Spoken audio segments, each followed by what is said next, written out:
Bismillahirrahmanirrahim. Assalamualaikum warahmatullahi wabarakatuh. Sahabat hebat dimanapun Anda berada, kali ini saya ingin berbagi kepada sahabat semua terhadap ilmu yang saya dapatkan dari Master Illustrator Pak Hendri Burhan.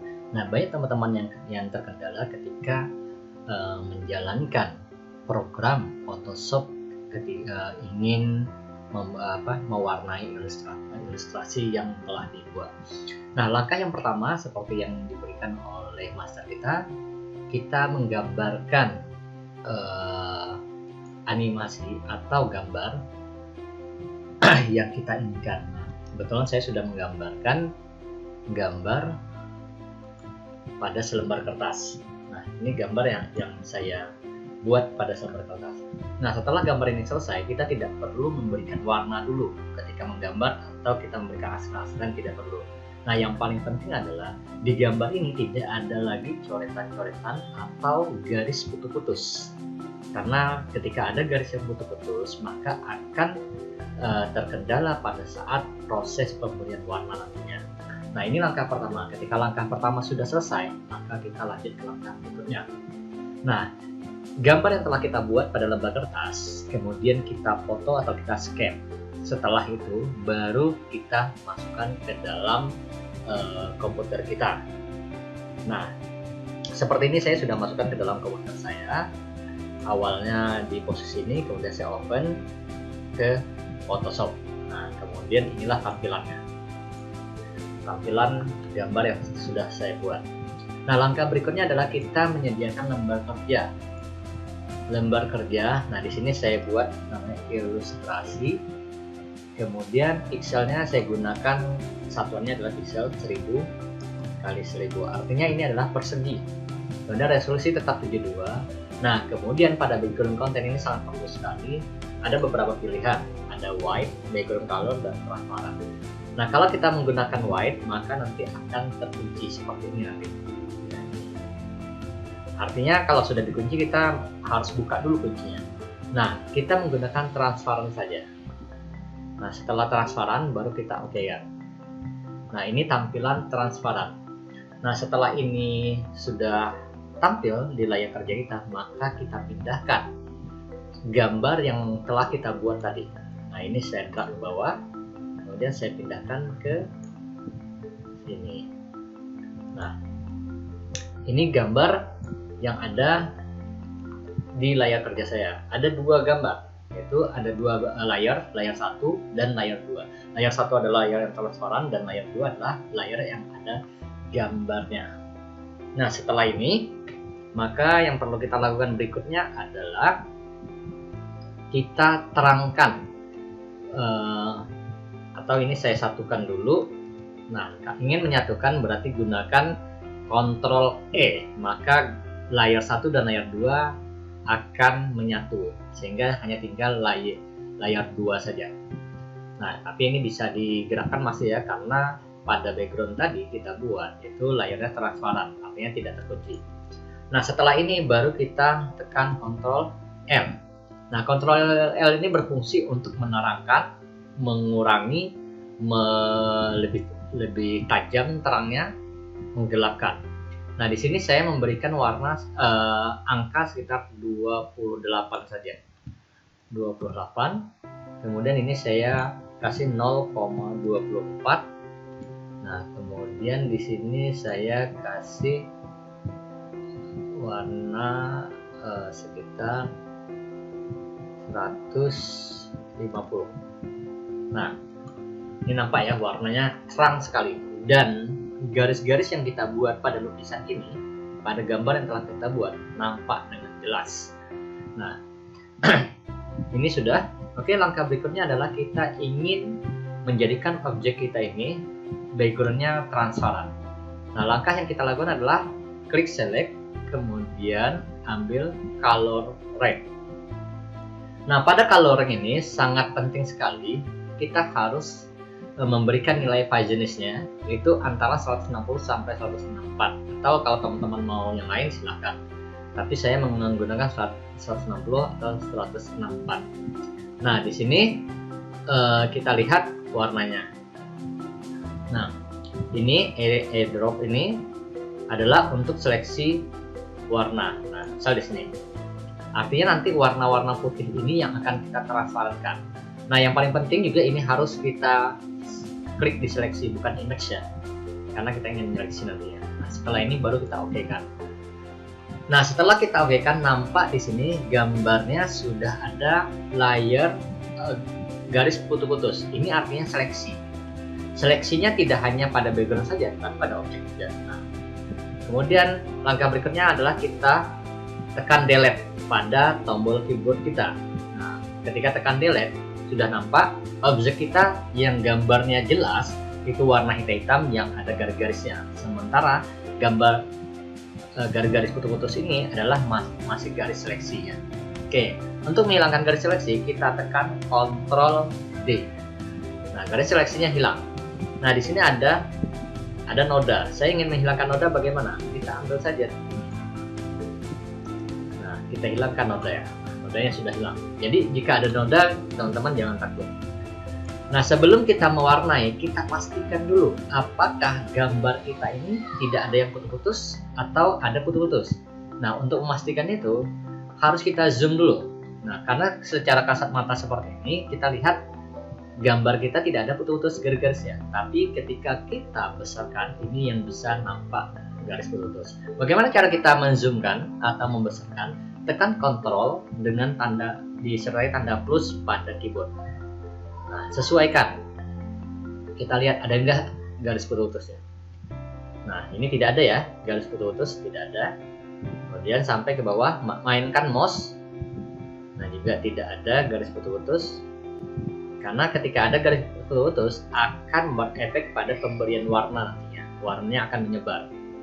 Nah, kalau kita ingin memberikan efek lebih rapi lagi, maka bisa kita gunakan ini, penghapus atau eraser. Atau kita menekan Ctrl E. Kita menekan E saja, tombol E. Nah, ini kita bisa lihat besar ya lingkarannya. Lingkarannya adalah untuk menghapus. Kita klik kanan untuk mengecilkannya. Kita sesuaikan saja.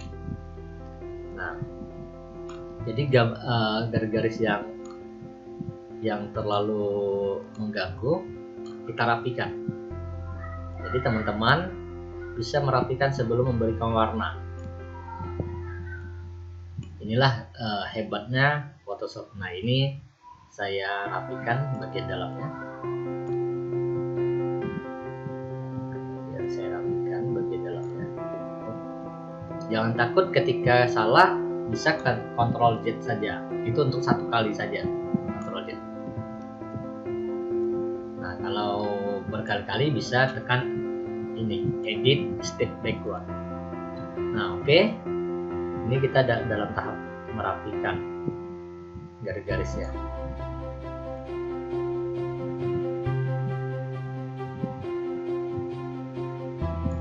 Ini masih dalam tahap merapikan garis supaya mata kita enak melihatnya. Oke, masih merapikan garis.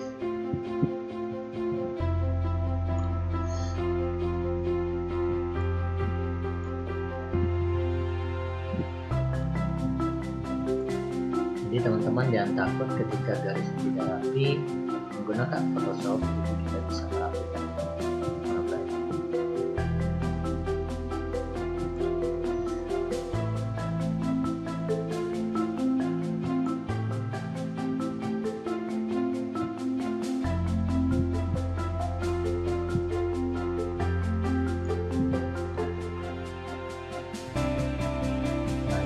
Proses memang perlu ketelitian dan kesabaran ya kalau kita menggunakan Photoshop.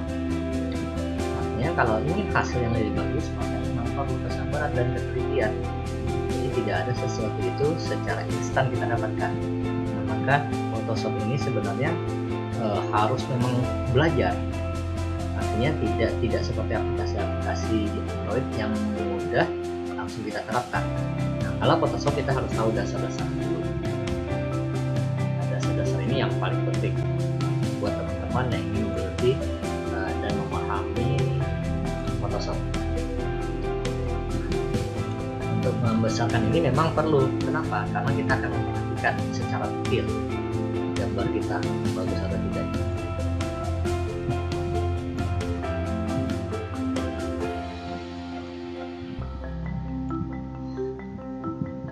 Oke, sudah. Nah, untuk mengecilkan kembali, tekan Ctrl dan Ctrl minus. Nah, kalau untuk menyesuaikan layar penuh itu Ctrl 0. Nah, sekarang misal saya ingin memberikan efek warna pada background, pada objek yang sudah digambar ini. Nah, kita pilih Paint Bucket ya. Paint Bucket kita pilih. Kemudian kita berikan saja warnanya, warna merah. Bajunya warna merah misalnya. Nah, kemudian saya ingin membuat sebuah kasus misalnya, karena ada beberapa teman ketika dia mengerjakan ini warnanya memblunder, gitu. Artinya menyebar. Nah, contoh ini misalnya terputus. Nah, kita lihat, kita kasih efek warna misalnya warna hitam misalnya, warna hitam ya, kita kasih. Nah, kita berikan Paint Bucket-nya. Nah, maka ini yang terjadi teman-teman. Ketika ada garis putus-putus, maka akan mengakibatkan warna di areal yang tidak kita inginkan juga akan terwarnai yang garis putus-putus. Nah, bagaimana cara kita mengalihkan tadi? Ctrl Z. Nah, sekarang kita ingin garis putus-putus ini kita tambal. Nah, untuk menambalkan besarkan saja gambarnya supaya lebih jelas ya. Nah, ini besar ya. Nah, kemudian kita ambil kuas, brush tool. Pastikan ini warna hitam. Kenapa warna hitam? Karena senada dengan garis ini. Nah, kemudian kita kecilkan lingkarannya. Nah, setelah ini baru kita tambahkan. Kemudian kecilkan kembali. Nah, kita kasih lagi warna ya. Apakah masih menyebar atau tidak? Nah, alhamdulillah ini sudah ya. Nah, kemudian kita kasih warna pada tangan. Warna pada tangan ya, karena biasanya yang namanya kulit, kalau tidak putih warnanya agak putih sedikit saja. Nah, saya kasih warna pada tangan. Kaki juga sama, saya kasih. Kemudian wajah juga saya kasih warnanya senada saja ya, wajah. Kemudian untuk memberikan ini, nah lebih enak kita besarkan saja layar kita. Seperti ini kan, kalau kita kecilkan kita tidak nampak. Nah, tapi ketika sudah dibesarkan ternyata ada gambar yang belum dikasih warnanya pada wajah. Nah kemudian warna mata, kita ingin memberikan warna adalah warna putih. Warna putih. Nah, kemudian ini kita kasih warna abu-abu saja.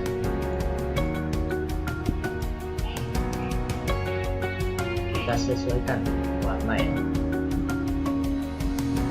Kemudian rambut warna hitam.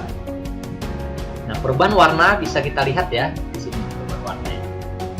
Kita kasih warna hitam. Oke. Nah, sekarang kita kasih sepatunya. Sepatunya saya pengennya warna,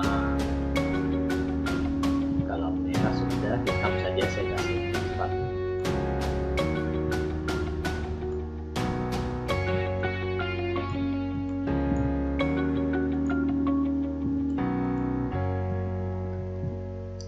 Kalau seperti ini bisa kita kasih kuas untuk menyempurnakannya. Jadi teman-teman jangan takut ketika warnanya tidak sempurna. Nah, kita kasih aja kuas.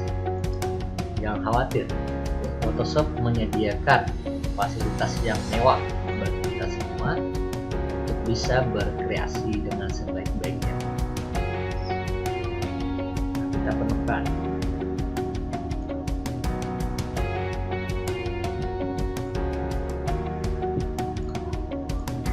Oke.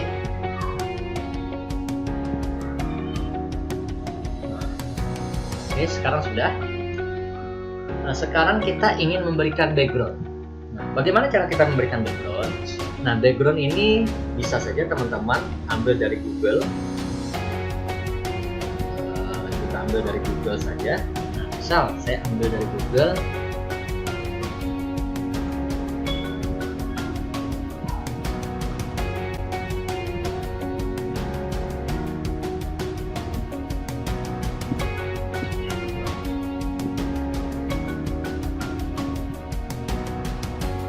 Oke, kita cari yang mana saja. Saya ambil dari gambar yang ada saja, backgroundnya misal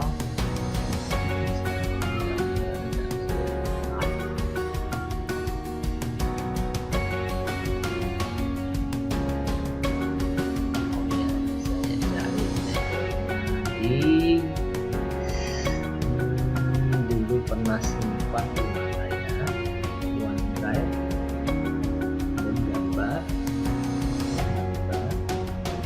bisa cari backgroundnya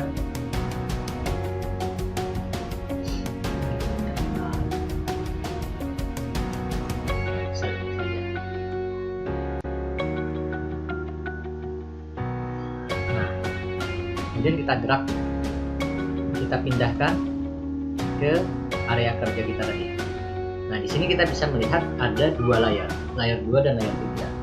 Nah, kalau kita lihat di layar 3 ini posisinya di atas, maka gambar layar 2 akan tertutup. Nah, bagaimana supaya gambar yang ada objek kita ini tidak tertutup? Nah, kita tarik ke bawah. Nah, kemudian ingin membesarkan, Ctrl T, kemudian tarik.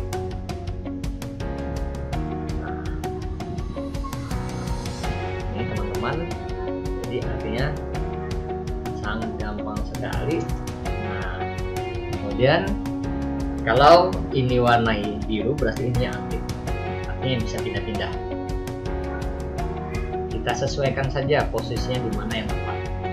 Nah, kalau kita ingin menjadikan gambarnya kecil, nah kita kecilkan gambarnya.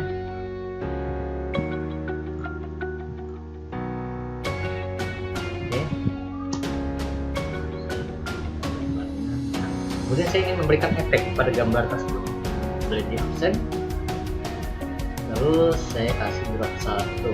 Kalau kita kasih drop 1, kita bisa lihat perubahannya, ada bayangan sedikit saja. Kemudian saya kasih blur warna putih, bisa kita lihat ya. Oke. Nah, setelah ini kita ingin memberikan nama. Kalau kita ingin memberikan nama pada layar kerja kita, ya tekan T, icon T. Ini artinya teks atau tulisan yang bisa kita buat. Nah, saya buat di sini misal BHP.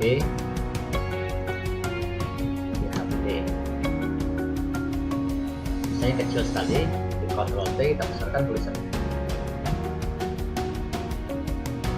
Kemudian beliaunya, nah, saya copy saja.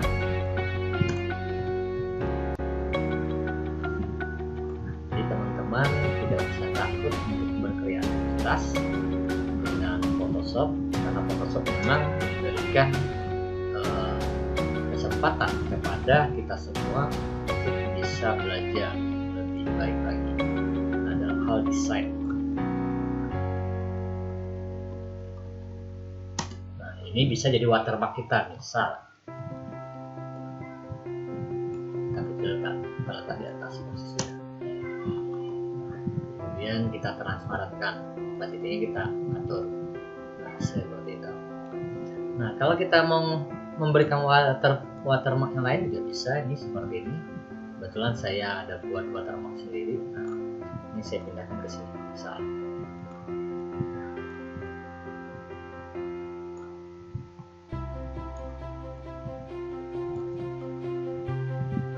Di sini saja. Oke.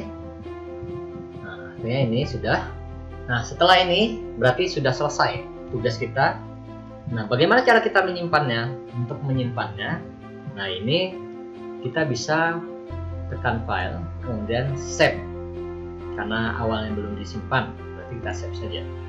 Nah, teman-teman ingin menyimpannya di mana posisi? Misal saya menyimpannya di video, kemudian narasi ini, kemudian di Pahit Bukan, karena saya latihannya di sini. Saya buat di sini adalah ilustrasi BHP. Nah, ini Photoshop PSD. Fungsinya apa? ketika kita ingin mengedit kembali, ini sangat mudah sekali. Nah, tapi kalau kita ingin bentuk gambar atau JPG atau PNG, kita save as. Nah, kita cari JPEG. Nah, kemudian save. Oke. Nah, kita lihat di mana hasil kerja kita tadi. Kita simpannya di narasi ini. Narasi ini, terus kita lihat yang kedua. Nah, terus, nah ini hasil daripada kerja kita. Nah, apa perbedaannya dengan PSD dan JPEG? Ini adalah JPEG. Artinya apa? JPEG ini semua dalam satu kesatuan. Ini kita bisa lihat hanya satu layar saja background. Nah, kalau dalam bentuk PSD, kita bisa lihat berapa banyak layar yang ada di sini. Artinya ini bisa kita edit lagi. Nah, mata ini juga bisa kita hilangkan. Artinya itu tidak aktif. Nah, misal saya hilangkan mata-mata semua. Nah, tulisan-tulisan yang BHP ini hilang kan? Nah, itu fungsinya teman-teman. Jadi ketika kita bekerja supaya tidak takut salah, maka kita tekan saja mata-mata yang ada. Nah, mungkin itu yang bisa saya berikan. Mudah-mudahan ini bisa memberikan pencerahan bagi teman-teman yang membuat ilustrasi supaya lebih mudah lagi dan memahami bagaimana cara kerja di Photoshop. Nah, saya pun sangat mengucapkan terima kasih kepada Mas Hendro Burhan yang luar biasa, seorang ilustrator handal Riau. Ya, terima kasih. Assalamualaikum warahmatullahi wabarakatuh.